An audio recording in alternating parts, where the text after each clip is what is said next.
स्वाध्याय प्रणेते पूजनीय पांडुरंग शास्त्री आठवले यांच्या जीवनावरील सत्याधिष्ठित कादंबरी देह झाला चंदनाचा. लेखक राजेंद्र खेर. वाचक स्वर राहुल सराफ. भाग 56.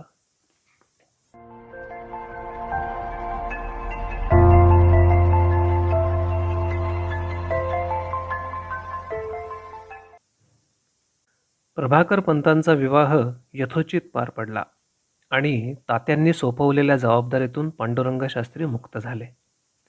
प्रभाकर पंतांना नोकरीला लावावं असा तात्यांचा सतत आग्रह असे. त्याप्रमाणे पांडुरंग शास्त्रींनी प्रयत्न केले होते. तात्यांच्या निधनानंतर अवघ्या 4 महिन्यात पांडुरंग शास्त्रींनी त्यांना खटाव कंपनीत नोकरीला लावून दिलं होतं. लगेचच त्यांनी प्रभाकर पंतांसाठी मुली बघायला प्रारंभ केला होता. पांडुरंग शास्त्री तेव्हा म्हणायचे, याला एकदा लग्नाच्या बेडीत अडकवून टाकला म्हणजे मी सुटलो. प्रभाकर पंत नियमितपणानं राष्ट्रीय स्वयंसेवक संघात जात असत. पूर्णवेळ प्रचारक म्हणून त्यांनी काम केलं नव्हतं, पण तसं काम करण्याची त्यांची इच्छा होती. परंतु गोळवलकर गुरुजींची मात्र तशी इच्छा नव्हती. गोळवलकर गुरुजी तेव्हा सरसंघचालक होते. आठवले कुटुंबाचा त्यांना जवळून परिचय होता. तात्यांच्या विद्वत्तेपुढे तर ते नतमस्तक होत असत. तात्या अंथरुणाला खेळले असताना ते तात्यांना भेटण्यासाठी नवलकर बिल्डिंगमध्येही आले होते. त्यानंतर पुढे काही दिवसांनी एकदा प्रभाकर पंतांच्या समक्ष आपल्या प्रचारकांना उद्देशून गुरुजी म्हणाले होते, प्रभाकरचा आपल्याला 2-3 वर्षच उपयोग करून घ्यायचा आहे. वैजनाथ शास्त्रींचा वंश खंडता कामा नये. गुरुजींच्या या बोलण्यातून काय बोध घ्यायचा तो प्रभाकर पंतांनी घेतला होता. अप्रत्यक्षरित्या गुरुजींनी त्यांना आदेशच दिला होता. त्यामुळे कोणतेही आडेवेडे न घेता ते लग्नाला उभे राहिले होते. पुष्कळ मुली त्यांना सांगून आल्या. कर्जतमधलं एक बडं स्थळही चालून आलं होतं. 5,000 रुपये हुंडा त्यांनी देऊ केला होता. आणखी काही प्रलोभनं त्यांनी दर्शवली होती.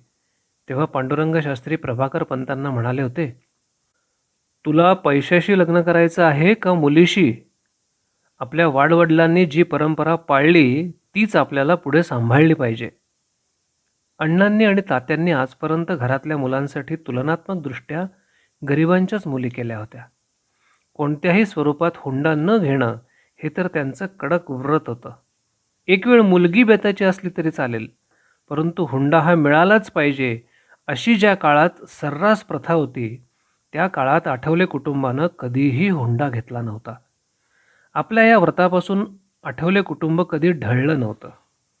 पांडुरंग शास्त्रींनीही तो तेजस्वी बाणा कटाक्षानं सांभाळला होता.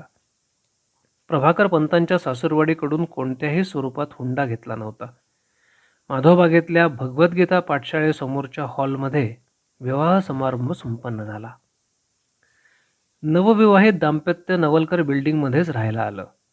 पांडुरंग शास्त्रींचा संसार तिथेच होता. अवघ्या 3 खोल्यात 2 संसार थाटले गेले. त्यामुळे थोडीफार अडचण झाली ही गोष्ट खरी, पण कुणीही कुरबुर केली नाही. परंतु एखादी मोठी जागा असावी असं पार्वतीबाईंना वाटणं स्वाभाविक होतं. त्या दिवशी सकाळी याच विषयावर त्या पांडुरंग शास्त्रींशी बोलणार होत्या.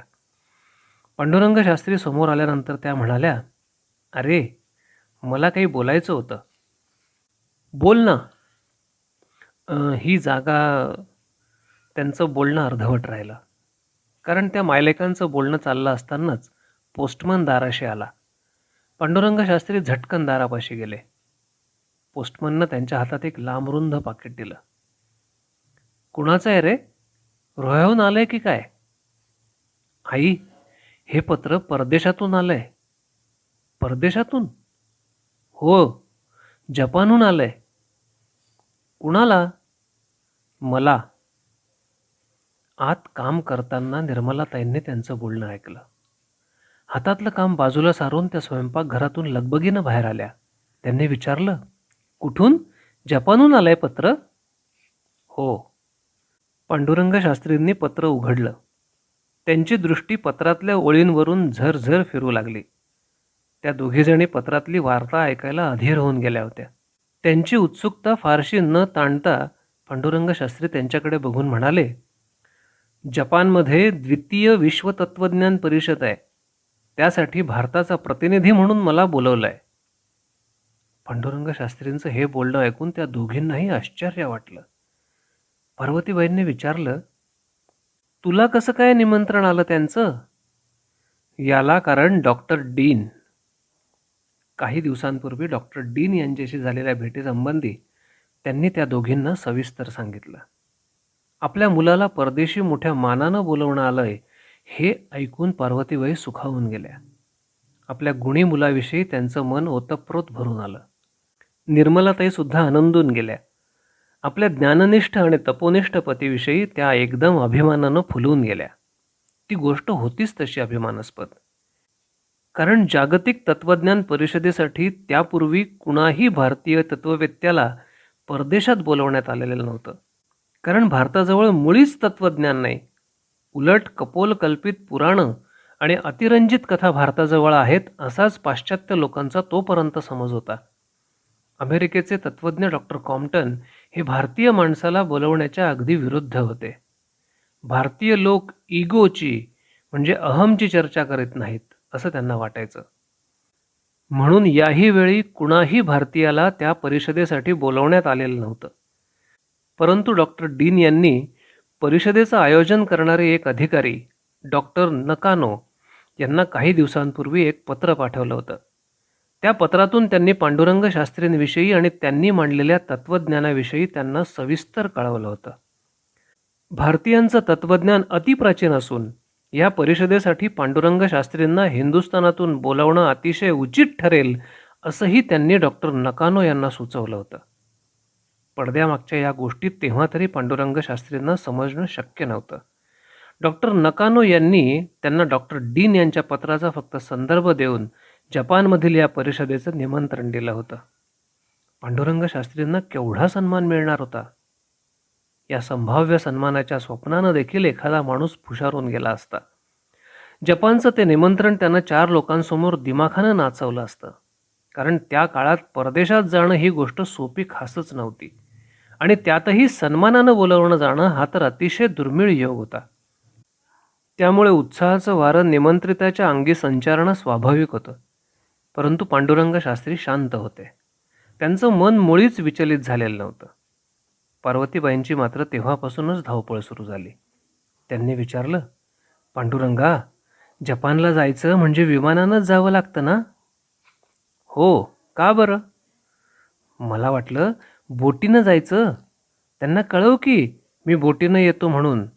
हवेतून जायचं म्हणजे त्यापेक्षा आपली बोट बरी. आपण नाही का रोह्याला जात पडावातून आणि बोटीनं जाऊन 3-4 महिने प्रवासात वाया घालवू? तेवढ्या अवधीत केवढं कार्य करून होईल? बरं बरं, कसाही जा, पण आता तयारीला लागलं पाहिजे. तुला चांगले नवीन कपडे शिवायला हवेत. एखादी चांगली ट्रंक घ्यायला हवी. निर्मला त्यांनी मध्येच विचारलं, केव्हा जायचंय आपल्याला? मी कुठं जाणार आहे? म्हणजे जपानला जायचंय ना? नाही आई. का? कारण माझं शिक्षण पाठशाळेत झालंय. त्या लोकांना पाठशाळेच्या शिक्षणाचं महत्त्व काय कळणार? त्यांना कार्ड्स लागतात. इतर तत्वज्ञ लोकांकडे लोकांना दाखवण्यासाठी कार्ड्स असतात. कार्ड्स म्हणजे बिरुदावल्या. माझ्याकडे तसं काय आहे? कोणती कार्ड्स आहेत? म्हणून मी तिथे जाणार नाही. त्यांना नकार कळवून टाकणार. तोपर्यंत तिथे मामा चिंतोपंत येऊन दाखल झाले. आल्याबरोबर त्यांनी विचारलं, काय कसली चर्चा चालली आहे एवढी? पार्वतीबाईंनीच उत्तर दिलं, पांडुरंगाला जपानचं निमंत्रण आलंय. जपानचं? पांडुरंगाला? हे कसं काय? काय रे, तू काही प्रयत्न केले होतेस की काय आणि मला नाही सांगितलंस ते? पांडुरंग शास्त्री उत्तरले, मी कशासाठी प्रयत्न करीन? माझं काय काम आहे तिकडे? मग तुला एकदम कसं काय बोलवणं आलं? जपानमध्ये विश्व तत्वज्ञान परिषद आहे. त्या परिषदेसाठी भारतातून मला बोलवलंय. तत्वज्ञानाविषयीचं माझं ज्ञान त्यांच्यापर्यंत पोचलं आणि त्यांनी मला निमंत्रण धाडलं. वा वा, केवढी मोठी संधी आली आहे पांडुरंग. तिकडे जाऊन आणखी बरंच काही करू शकशील. केव्हा जाणार आहेस? तुला सेक्रेटरी वगैरे लागला तर आम्ही आहोतच. एवढं बोलून चिंतोपंत खळखळून हसले. पार्वतीबाई गंभीरपणानं म्हणाल्या, अरे तोच जाणार नाही तर तू कुठला जातोस चिंतोपंत? काय? हा जाणार नाही? माझी काही तत्व आहेत. सदान कदा ती तत्व, नेहमी तत्वांचा घोष. काय होणार आहे याचं काही कळत नाही. याच्या वागण्याला काही अर्थ नाही. एकदम आले तसे चिंतोपंत उद्वेगानं निघून गेले. त्यांचा पाय आपटण्याचा आवाज काही काळ वातावरणात घुमला. सस्मित वदनानं पांडुरंग शास्त्रींनी त्या दोघींकडे बघितलं. मग म्हणाले, माझं भलं झालेलं बघण्यासाठी हे बाबा अगदी अधीर होऊन गेलेले आहेत. कसं काय समजावणार त्यांना? पांडुरंग शास्त्रींची समजूत काढावी असं तेव्हा पार्वतीबाईंनाही वाटलं होतं. पण त्यांनी तसं काही केलं नाही. निर्मला ताईही काही बोलल्या नाहीत. कारण आपल्या पतीचा स्वभाव त्यांना पुरेपूर माहीत होता. कोणताही निर्णय ते विचारपूर्वक घेतात हेही त्यांना माहीत होतं. म्हणूनच त्या काही बोलल्या नाहीत. दोघीजणी काहीशा हिरमुसल्या मात्र बनल्या. दुसऱ्याच दिवशी पांडुरंग शास्त्रींनी नकाराचं पत्र जपानला रवाना केलं.